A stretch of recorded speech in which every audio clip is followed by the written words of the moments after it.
जब मैं गुस्ल करके बाहर जाता हूँ तो मैं सोचता हूँ कि मैंने अपनी नाफ धोई है या नहीं। खास तौर पर नमाज के दौरान मेरे जहन में बुरे ख्यालात आते हैं। मुझे क्या करना चाहिए, क्योंकि इससे निपटना आसान नहीं होता। ये ऐसी सूरत हाल है जो आपकी जिंदगी को मुश्किल बना देती है और आपको दीन से दूर ले जाती है। ये आपकी जिंदगी की मुश्किल तरीन सूरत हाल में से एक हो सकती है जिसका आप तजर्बा नहीं करना चाहते। मुझे यकीन है कि हमारे बहुत से भाई और बहनें इस किस्म की चीजों का सामना कर चुके हैं। ऐसे लोगों के लिए कुछ हिदायत हैं जिनको जानकर आप पूरे एतमाद से कहेंगे कि भाई इन मसलों से तो हम कब का छुटकारा पा चुके हैं। आज हम शैतानी वसवसों की 4 अहम इकसाम का मुताला करेंगे और इसी पर बात करेंगे। वसवसों की मुख्तलिफ इकसाम हैं। हो सकता है आपको अभी वसवसे आते हों या फिर मुस्तकबिल में इसका सामना करना पड़े। इससे पहले कि ये आपकी जिंदगी बर्बाद करें, हमें इनसे निपटने का तरीका सीख लेना चाहिए। वसवसा की पहली किस्म वो है जो इबादत के दौरान आता है। मसलन वुजू करते वक्त, क्या मैंने अपना बाजू धो लिया, देखूं कहीं सूखा तो नहीं रह गया। जैसे आप गुस्ल करके बाहर जाते हैं तो इस तरह के 20 सवालात आते हैं। क्या मैंने अपनी नाफ को धोया या नहीं, क्या मैंने सही तरीके से गुस्ल किया या नहीं, बस बहुत हो गया। ये वो पहली किस्म है, वो वसवसा जो इबादत में आपको परेशान करता है। नमाज के दौरान आप सोचते हैं मैं तीसरी रकत में हूं या चौथी, फिर आप हिचकिचाते हैं। बिल्कुल इसी तरह जब मुझे पहली मर्तबा इसका तजर्बा हुआ तो मैं घबरा गया कि अब मैं क्या करूं। जब मैंने सुना कि लाखों लोग इसका शिकार हैं तो मेरी कुछ हिम्मत बंधी। हजारों उलमा ने इनके हल लिखे हैं, तो भाई ऐसे मायूस मत हो। दूसरी किस्म OCD है, ऑब्सेसिव कंपल्सिव डिसऑर्डर, जिसे शक की बीमारी भी कहते हैं।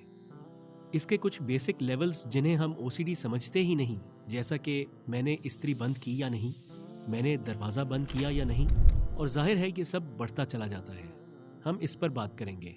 या आपको तीसरी किस्म का वसवसा आता है जिसमें आपके जहन में बुरे ख्यालात आते हैं, खास तौर पर नमाज के दौरान या जब मैं मुकद्दस चीजों का सोचता हूँ जैसे काबा, नबी सल्लल्लाहु अलैहि वसल्लम, तो एकदम जहन में बुरे ख्याल आते हैं। मैं क्या करूँ, मैं पागल हो जाऊंगा। हमारे साथ कुछ ऐसा ही होता है ना।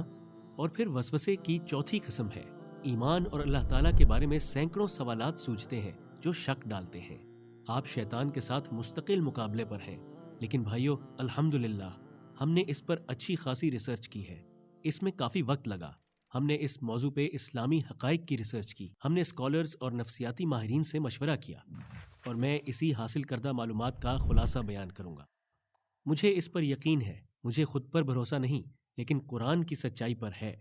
मुझे ठीक से याद नहीं, शायद 4-5 साल पहले हमारे एक फॉलोअर ने, जिसे OCD थी, वसवसा के बारे में हमारी एक पुरानी वीडियो देखी। वो 10 सालों से इसका शिकार था और पागल होने वाला था, लेकिन सिर्फ एक वीडियो की कुछ हिदायत पर अमल करने से वो बेहतर हो गया। आप सोचेंगे क्या यह सब इतना आसान है? एक किले के मजबूत दरवाजे को तोड़ना बहुत मुश्किल है, लेकिन अगर आपके पास चाबियां हों तो फिर।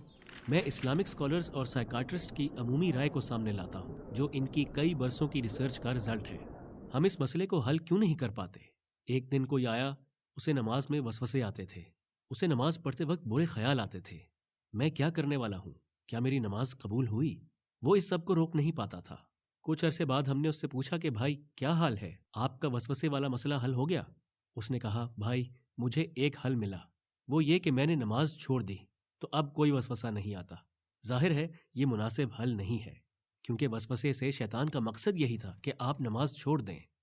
चलें वसवसे की पहली किस्म पर बात करते हैं, वो जो इबादत में आता है, नमाज या वजू में। मसलन क्या मैंने सूरह फातिहा या दूसरी सूरतें पढ़ी?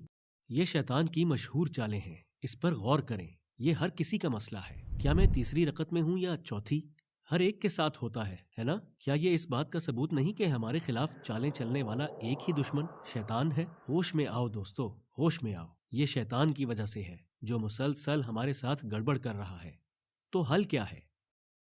हल बिल्कुल वाज़े है भाई। सबसे पहले तो आप यूं समझें कि ये सब आपको शैतान कह रहा है। दूसरा ये कि आपको फिक़ह के बारे में जानना चाहिए। फिक़ह के बारे में जानने से ये वसवसे ख़त्म हो जाएंगे। मिसाल के तौर पर आप नमाज पढ़ रहे हैं, क्या मैं तीसरी रकत में हूँ या चौथी? आप खुद से पूछते हैं। तो अब मैं फिक़ह के माहिरीन की राय पेश करता हूँ। ये मेरी ज़ाती राय नहीं है, बल्कि